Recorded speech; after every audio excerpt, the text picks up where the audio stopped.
Mark?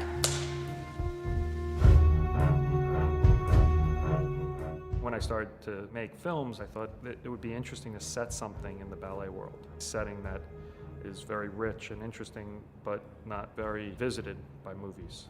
Costumes were designed by Amy Westcott. Amy kind of had the challenge of taking these ballet costumes and trying to spread them out into the real world so that everything kind of connected and came together.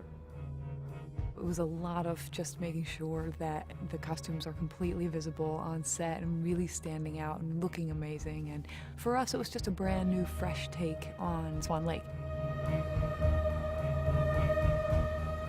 We did basically a Swan Lake ballet, which you'll see unfolding throughout the film. There's different parts. There's a romantic tutu, pancake tutus.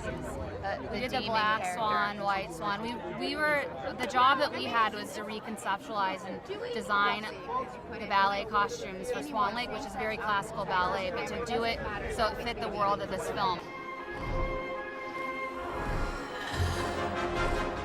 There's a real beauty to it. Amy's stuff with the Rodarte was really just fluid and well blended. It was something fresh that we wanted to show, and there was pieces that were added to them so that they wouldn't seem run-of-the-mill classic. So there was tulle and feathers and, you know, additions to their sort of classic vibe.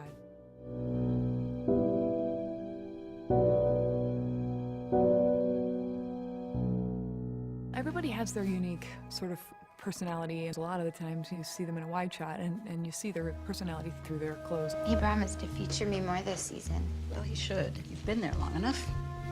And you're the most dedicated dancer in the company.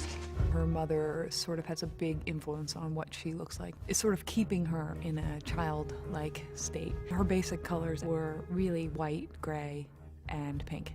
And we were doing heavy on the pink, doing this sort of childlike thing, and really squeezing the pink out by the end. So, you know, her arc, even though it's just a couple of weeks, really, was putting some black in the end, and, you know, making sure that it looks a little bit more serious, and that, you know, there's one time where she wears black tights instead of pink tights, and that's that one, like, snap, you know, when she's finally sort of on the other side of the fence. She's starting to rebel a little bit against all of these strictures. And Lily, you're gonna be amazing. I watch the way she moves. Sensual. She's not faking it. Lily has a sort of a sexy confidence about her, and she had to, you know, we had to put a lot of black in. Yeah, some silver and gray. What's up? Lily has what Nina wants, which is this freedom to express herself. That becomes the kind of friction between the two of them. Stop. Please stop. It was challenging to work on because we're working with something that's so well known. Swan Lake's probably one of the most famous ballets, and to make it unique and make it special to this film.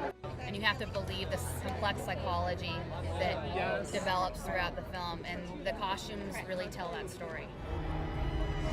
I think Darren likes to dive into the world and get it right. So when he dives, we all dive right after him. Let's go, okay, stand by, please. Here we go.